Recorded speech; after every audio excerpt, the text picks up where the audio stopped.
나는 이 책에 나오는 원칙들을 활용한다면 당신의 인생이 완전히 달라질 것이라고 믿는다. 이 책을 그냥 읽지 말고 목숨이 달린 것처럼 간절히 읽고 소망하고 연구하길 바란다. 그러고 나서 이 원칙들을 직접 시험해보라.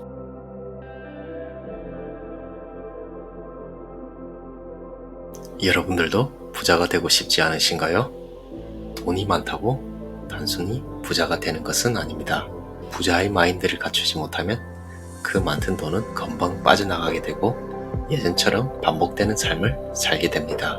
오늘은 하버에크의 백만장자 시크릿을 살펴보겠습니다. 저번 영상에서 우리는 왜 가난한지에 대한 이유와 자신의 경제적 청사진인 마인드를 바꿔야 하는 것에 대해 설명했습니다. 오늘은 여러분이 이 마인드를 구체적으로 어떻게 실천하는지에 대한 행동을 말하고자 합니다. 하버에크가 17가지의 백만장자 마인드를 제시했지만 그 중에서 중요하고 여러분에게 도움이 되는 3가지를 소개해 보겠습니다. 귀 기울여 들어보세요. 행동하는 것이 행동하지 않는 것보다 낫다. 부자는 원하는 것에 집중하는 반면 가난한 사람들은 원하지 않은 것에 집중한다. 부자는 어디서나 기회를 찾아보기 때문에 그들에게는 기회가 무궁무진하다. 문제는 엄청나게 벌 수 있는 그 기회들을 어떻게 처리하느냐는 것이다. 가난한 사람들은 어디서나 장애물을 찾아보기 때문에 그들에게는 장애물이 무궁무진하고 그 많은 장애물을 어떻게 처리해야 하는가가 가장 큰 문제다. 간단하다. 당신의 관심이 어디로 향해 있느냐에 따라 찾는 것과 얻는 것이 결정된다. 기회를 노리고 있으면 기회를 얻는다. 문제거리를 노려보고 있으면 문제거리들이 생겨난다. 물론 문제가 생겼을 때 그걸 처리하지 말라는 말이 아니다. 문제가 생기면 당연히 해결해야 한다. 현 시점에서 해결책을 찾아라. 하지만 목표를 바라보는 시선은 고정시켜라. 관역을 향해 계속 움직여라. 장애물이 생기면 문제를 해결하고 그 다음에 얼른 자신의 비전을 다시 쳐다보라. 불 끄는데 시간을 다 허비하지 말라. 그런 사람들은 후퇴한다. 목표를 생각하고 행동하는데 시간과 에너지를 써라. 단순하고도 중요한 충고 하나 들어보겠는가? 부자가 되려면 돈을 벌고 관리하고 투자하는 데 관심을 기울여라. 가난해지려면 돈을 쓰는 데 관심을 쏟아라. 1000권의 책을 읽고 성공 강의를 100번 들었더라도 사실은 이 말이 요점이다. 당신이 시선이 가 있는 곳이 커지게 되어 있다. 더욱이 부자들은 필요한 정보를 미리 다 알 수 없다는 걸 인정한다. 우리는 훈련 프로그램을 통해 사람들이 내면의 힘을 길러 성공할 수 있도록 교육하고 있는데 여기서 가르치는 원칙 하나가 준비, 발사, 조준이다. 이게 무슨 말인가? 준비하고 조준한 다음에 발사하는 게 정석이 아닌가? 우리의 생각은 다르다. 최대한 짧은 시간 내에 최선의 준비를 하고 행동을 취하고 그 후에 수정 작업을 거치며 계속 나아가면 된다. 미래에 일어날 일을 다 알 수 있다고 말하는 사람은 정상이 아니다. 우주에는 직선이 없다. 삶은 똑바로 뻗은 선을 따라 움직이지 않는다. 대개는 굽이굽이 흐르는 강물처럼 굽이밖에 보이지 않고 그 다음 굽이를 돌고 나면 또 다른 굽이가 보인다. 그렇다면 지금 있는 곳에 지금 가진 것으로 게임을 시작하는 편이 낫다. 나는 이것이 가능성이 문이 많은 복도에 들어가는 것과 비슷하다고 생각한다. 몇 년 전에 24시간 디저트 카페를 차리려고 계획할 때의 일이다. 가게 위치를 연구하고 시장 조사를 하고 필요한 장비들을 알아보려고 뛰어다녔다. 케이크, 파이, 아이스크림, 커피 등 어떤 메뉴를 내놓을지도 조사했다. 문제는 메뉴를 확인하면서 먹은 것들이 다 살이 되어버렸다. 그래서 나는 나 자신에게 제일 좋은 조사 방법이 뭘까 물어보았다. 나보다 훨씬 똑똑한 분명한 하버가 말했다. 사업을 배우고 싶으면 그 업종으로 뛰어들고 처음부터 가게를 차릴 필요는 없어. 목표를 이룰 수 있는 복도로 들어가는 거야. 그런 가게에 취직해. 가게 청소하고 접시만 닦아도 밖에서 10년 조사한 것보다 더 많이 알게 될 거다. 그래서 난 그렇게 했다. 한 파이 가게에 취직을 했고 그들이 나를 보자마자 나의 탁월한 재능을 알아보고 사장 자리에 앉혔다고 말할 수 있으면 얼마나 좋겠는가. 슬프게도 그들은 지도자로서의 내 능력을 알아보지 못했고 실은 관심도 없었다. 난 웨이트 보조 일을 하게 되었다. 바닥도 청소하고 접시도 닦았다. 의지의 힘이 이런 데서까지 작동하다니 재미있지 않은가? 그런 거라도 해야겠다고 생각했더니 바로 그 일을 하게 되었다. 누군가는 그 일을 하면서 자존심이 상했을지도 모르지만 나는 그런 식으로 보지 않았다. 파이 사업을 배우겠다고 사명을 안고 시작한 일이었다. 다른 사람이 미리 돈 주고 구입한 티켓으로 배울 기회를 얻었고 덤으로 쌈짓돈도 챙길 수 있으니 감사할 따름이었다. 웨이트 보조로 일하는 동안 매니저 옆에서 총 수입과 수익에 관한 문제들을 같이 고민하며 많은 시간을 보냈다. 공급업체 이름을 알아내려고 물품 상자들을 확인해 보기도 했고 장비와 재료뿐 아니라 발생 가능한 문제들까지 배우려고 새벽 4시에 제빵사의 심부름도 했다. 일주일이 지났을 때 아마 내가 꽤 일을 잘했던 모양이다. 매니저가 부르더니 파일을 한 조각 주면서 승진을 시켜주겠다고 한 것이다. 하지만 난 정확하게 말했다. 감사합니다만 사양하겠습니다. 첫째, 계산대에 붙박혀 있어서는 절대 많은 것을 배울 수 없다. 둘째, 나는 이미 배우고자 했던 것을 배웠다. 나의 목표를 완수했다. 이래서 내가 복도라고 표현한 것이다. 당신이 원하는 분야, 직종으로 일단 들어가라는 뜻이다. 그 일을 배우는 데에는 이 방법이 단연 최고이다. 안에서 직접 살펴볼 수 있기 때문이다. 둘째, 필요한 인맥을 만들 수 있다. 이것 역시 밖에서는 아무리 발부둥 쳐도 만들 수가 없다. 셋째, 복도에 들어서고 나면 여기저기서 기회의 문이 열린다. 실제로 돌아가는 상황을 살펴보다가 전에 깨닫지 못했던 틈새 시장을 찾을 수도 있다. 넷째, 그 분야가 자신에게 맞지 않는다는 것을 깨달을 수 있다. 위의 내용 중에서 나에게는 어떤 일이 일어났을까? 첫째, 파이 가게를 그만두었을 때쯤 파이 냄새를 맡는 물론이고 보는 것도 참을 수가 없었다. 둘째, 내가 그만둔 다음날 제빵사가 그만두었는데 나한테 전화를 걸어 아주 화끈하고 새로운 운동기구를 발견했다면서 보여주겠다고 했다. 그걸 보고 나서 여기저기 알아본 결과 꽤 괜찮은 아이템이라는 생각이 들었고 나 혼자 일해보기로 마음먹었다. 나는 그 운동기구를 스포츠용품과 백화점에 팔러 다니기 시작했다. 그러던 와중에 어느 소매점이나 똑같은 구석이 있다는 걸 알아차렸다. 장비가 초라하다는 것이다. 내 머릿속에는 절호의 기회가 왔다고 생각했다. 그 일로 결국 스포츠용품 소매점 1호를 열게 되었고 내 인생의 첫 번째 100만 달러를 벌어들였으니 말이다. 파이 가게에서 웨이트 보조로 일한 것이 이 모든 일의 시작이었다. 여기에 교훈이 있다. 복도로 들어가라. 당신에게 어떤 문이 열릴지 모른다. 행동하는 것이 행동하지 않는 것보다 낫다. 부자들은 일단 게임을 시작하고 그때그때 현명한 결정을 내리며 수정을 가한다. 돛을 조정하며 항해해 나갈 수 있다고 믿는다. 가난한 사람들은 자신과 자신의 능력을 믿지 않는다. 그래서 미리 모든 것을 알아야 한다고 생각한다. 이것이 불가능하다는 것은 생각하지 못한다. 미리 다 알기 전에는 아무것도 시작하지 않는다. 결국 준비, 발사, 조준의 긍정적인 태도를 지닌 부자들이 행동을 시작하고 대개 그들이 승리한다. 긍정 에너지를 가진 사람들을 가까이 하라. 에너지는 전염성이 있다. 당신이 전염되거나 전염을 시킨다. 반대도 마찬가지다. 한 가지 물어보자. 홍역에 걸린 사람을 끌어안겠는가? 대부분은 나까지 홍역에 걸리면 안 되니까 싫다고 말할 것이다. 부정적인 생각은 정신적인 홍역과 같다. 가려움 대신에 불평이 생기고 긁는 대신에 상처가 생기고 화나는 대신에 절망이 찾아온다. 유유상종이라 끼리끼리 모인다고 했다. 사람들의 소득은 대체로 친한 친구들이 버는 평균 소득의 20% 안팎이라는 걸 아는가? 그래서 함께 어울리는 사람, 함께 시간을 보내는 사람을 신중하게 골라야 하는 것이다. 부자들은 단순히 골프만 치기 위해 컨트리 클럽에 가는 게 아니다. 다른 성공한 부자들을 만나러 간다. 무엇을 아느냐가 아니라 누구를 아느냐가 관건이다. 나로 말할 것 같으면 주로 은행을 찾는다. 나는 언제나 성공한 사람, 긍정적인 사람과 어울린다. 부정적인 사람과는 어울리지 않는다. 부정적인 에너지에는 말다툼, 소문 떠들기, 험담하기 같은 것들이 포함된다. 텔레비전도 마찬가지다. 혹시 기분 전환 차원이 아니라 유일한 오락수단으로 멍하니 텔레비전만 보지 않을까? 내가 텔레비전을 켤 때는 흔히 스포츠를 보기 위해서다. 이유는 첫째, 자기 분야에서 뛰어난 사람들을 보는 게 좋고, 둘째, 게임이 끝난 뒤에 챔피언들의 인터뷰를 보는 게 좋다.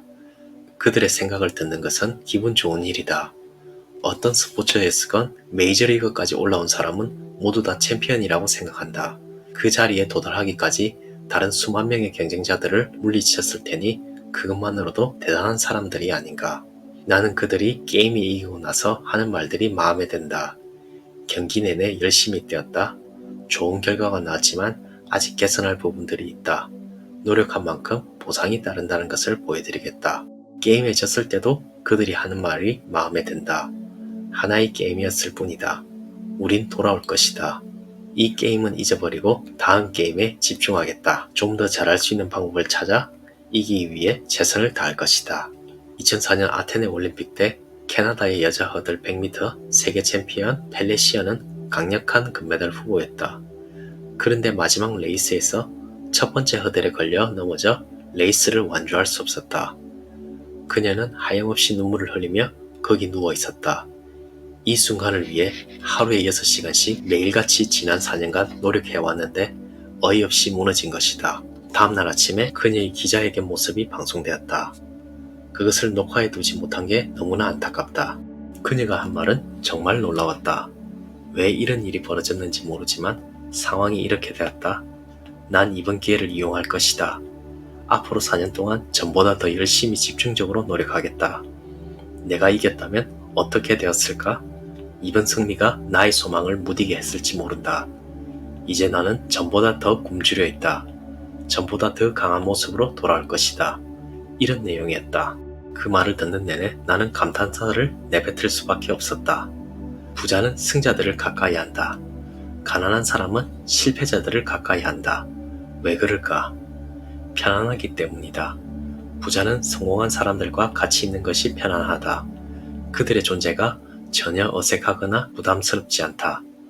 가난한 사람들은 크게 성공한 사람들과 같이 있는 게 편하지 않다. 그들이 거부감을 드러낼까봐 불안하고 자신이 거기에 어울리지 않는 듯한 기분이 든다. 부자가 되려면 내면의 청사진을 바꿔야 한다. 당신이 그곳에 있는 백만장자나 억만장자만큼 모든 면에서 훌륭하다고 확실하게 믿을 수 있어야 한다. 내가 세미나를 진행할 때 나한테 다가와 한번 만져봐도 되냐고 물어보는 사람들이 있다. 억만장자를 만져본 적이 없거든요. 나는 겉으로는 정중하게 미소를 지어 보이지만 속으로는 이런 생각을 한다. 이게 무슨 짓이야. 난 당신과 다르지 않아. 더 잘나지도 않았어. 그걸 모르는 한 당신은 항상 이 상태 그대로일걸요. 백만장자를 만지는 게 무슨 소용인가. 당신이 그들만큼 훌륭하고 가치 있는 사람이라 믿고 그렇게 행동하는 것이 중요하다. 여기서 가장 적절한 충고는 이것이다. 정말로 백만장자를 만지고 싶다면 당신이 백만장자가 되어라. 무슨 말인지 알겠는가? 부자들을 욕하지 말고 대신에 본받아라. 부자들 앞에서 슬금슬금 뒷걸음질하지 말고 그들을 알기 위해 다가가라. 정말 대단한 사람이다 라고 말하는 대신에 그들이 할 수 있다면 나도 할 수 있다고 말하라. 백만장자를 만지고 싶으면 백만장자가 되어 자신을 만져라. 시간이 아닌 결과에 따라 보상받아라. 학교에 가라. 좋은 점수를 받아라. 좋은 직장 가라. 안정된 월급을 받아라. 열심히 일해라. 그럼 영원히 행복할 것이다. 이런 말을 들은 적이 있는가? 눈으로 직접 확인시켜 줄 수 있다. 아이들이 읽는 동화책을 들춰보면 바로 이런 충고가 나온다. 이 말이 전부 잘못되었다는 것은 아니다. 주위 사람들을 살펴보거나 당신의 경험을 확인해보면 답이 나올 것이다. 문제는 안정된 월급이라는 말의 이면에 숨은 뜻이다. 안정된 월급을 받는 것은 나쁘지 않다. 그것이 당신이 벌 수 있는 능력만큼 따라주고 있다면 말이다. 그런데 보통은 이 부분에서 문제가 생긴다. 가난한 사람들은 안정된 월급이나 시간제 봉급을 선호한다. 다달이 똑같은 양의 돈이 똑같은 시기에 들어오고 나가는 그 안정감이 필요해서다. 그런데 그것에는 대가가 따른다. 부자가 될 기회가 사라지고 있다. 안정된 삶을 바라는 마음에는 두려움이 깔려있다. 그 마음이 실제로 하고 있는 말은 내 실력으로는 이 이상 벌지 못할 것 같아 두려워. 그러니까 먹고 살 만큼 혹은 편안할 정도로만 버는 편이 낫다라는 것이다. 부자는 자신이 만들어내는 결과에 따라 보상받는 쪽을 선호한다. 완전히 아니면 부분적으로라도 그런 방식을 택한다. 부자들은 자기 사업체를 갖고 있는 경우가 많고 그 수익으로 소득을 벌어들인다. 건당 수수료를 받거나 총 수입의 몇 퍼센트를 받기도 하고 일한다. 높은 연봉을 받기보다 스톡 옵션과 이익을 배분하는 인센티브제를 선호한다. 어느 것 하나 확실한 보장은 없다. 하지만 자본시장에서는 흔히 위험이 클수록 보상도 크다. 부자들은 자신의 가치를 믿고 그 가치만큼 확실히 보여줄 수 있다고 믿는다. 가난한 사람들은 그렇지 않기 때문에 그들에게는 보장이 필요하다. 최근에 어느 홍보 담당 컨설턴트가 나한테 찾아와 한 달에 4,000달러를 받고 일하겠다는 제안을 했다. 나는 4,000달러를 들여서 내가 얻게 되는 이익이 무엇이냐고 물었다. 한 달에 2만 달러치 광고 효과를 볼 수 있다는 대답이었다. 그 정도의 결과가 나오지 않으면 어떡하죠? 그녀는 그래도 자신이 그만큼의 시간을 들일 것이기 때문에 4,000달러를 받아야 한다고 말했다. 난 시간당으로 계산하고 싶지 않소. 결과에 따라 보상하는 게 옳다고 봅니다. 그만한 결과가 나오지 않으면 그 돈을 다 줄 이유가 없잖소. 반대로 당신이 그 이상의 결과를 만들어내면 더 받을 자격이 있겠지요. 이렇게 합시다. 당신이 만들어내는 광고 효과의 50%를 주겠소. 실적이 좋으면 한 달에 1만 달러도 받을 수 있어. 4,000달러의 2배가 넘는 금액이요. 그녀가 받아들였을까? 거절했다. 그녀는 빈털터리였다. 부자가 되기 위해서는 결과에 상응해서 보상받아야 한다. 이것을 알아내기 전까지 그녀는 계속 그 상태일 것이다. 가난한 사람들은 돈과 시간을 교환한다. 그런데 이 전략의 문제점은 시간이 한정되어 있다는 것이다. 이런 상황에서는 필연적으로 부자들의 원칙인 소득의 한계를 걷지 말라는 원칙이 깨지고 만다. 시간당 계산법은 부자가 될 수 있는 기회를 상당 부분 없애버린다. 시간당 급료를 받는 서비스 분야에도 이 원칙이 적용된다. 동료 없이 혼자 일하는 변호사, 회계사, 컨설턴트 등은 수익을 다른 사람과 나눌 필요는 없겠지만 기껏해야 웬만큼 살아갈 정도만 번다. 당신이 볼펜 장사를 하는데 5만 자루의 주문이 들어왔다고 해보자. 어떻게 할 것인가? 공급업체에 연락해서 5만 자루의 볼펜을 주문하고 물건을 보낸 다음에 당신이 벌어들인 수익을 즐겁게 계산하면 된다. 반면에 당신이 마사지 치료사인데 당신의 마사지를 받으려는 사람 5만 명이 문 밖에 줄을 서 있다고 가정해보자. 어떻게 하겠는가? 볼펜 장사를 택하지 않은 자신이 원망스러울 것이다. 무슨 방법이 있겠는가? 맨 마지막에 서 있는 사람에게 약간 늦게 마사지를 해드리겠다고 설명하는 수밖에. 목요일 3시 15분, 지금으로부터 40년 후에 이 시간에 다시 와주십시오. 개인 서비스업에 종사하지 말라는 것이 아니다. 당신 자신을 여러 명으로 복제하거나 사업 규모를 늘릴 방법을 찾지 않는 한 빠른 시일에 부자가 되기 힘들 뿐이다. 월급이나 시간당 급료를 받는 사람들을 많이 만나게 되는데 그들 대부분은 자신의 가치만큼 보상을 받지 못한다고 불평한다. 내가 하는 대답은 대충 이렇다. 그건 누구 생각인가요? 당신의 사장은 줄 만큼 주고 있다고 생각할 텐데요. 지불 체계를 월급이 아닌 실적에 따른 보상으로 바꿔달라고 하면 어떨까요? 전적으로든 부분적으로든 말이죠. 그게 안 되면 직접 시작해보는 방법도 있지요. 그러면 확실하게 당신의 가치만큼 벌게 될 겁니다. 그들은 이 충고를 그리 달가워하지 않는 것 같다. 시장에서 진짜 가치를 시험받기가 두려운 것이다.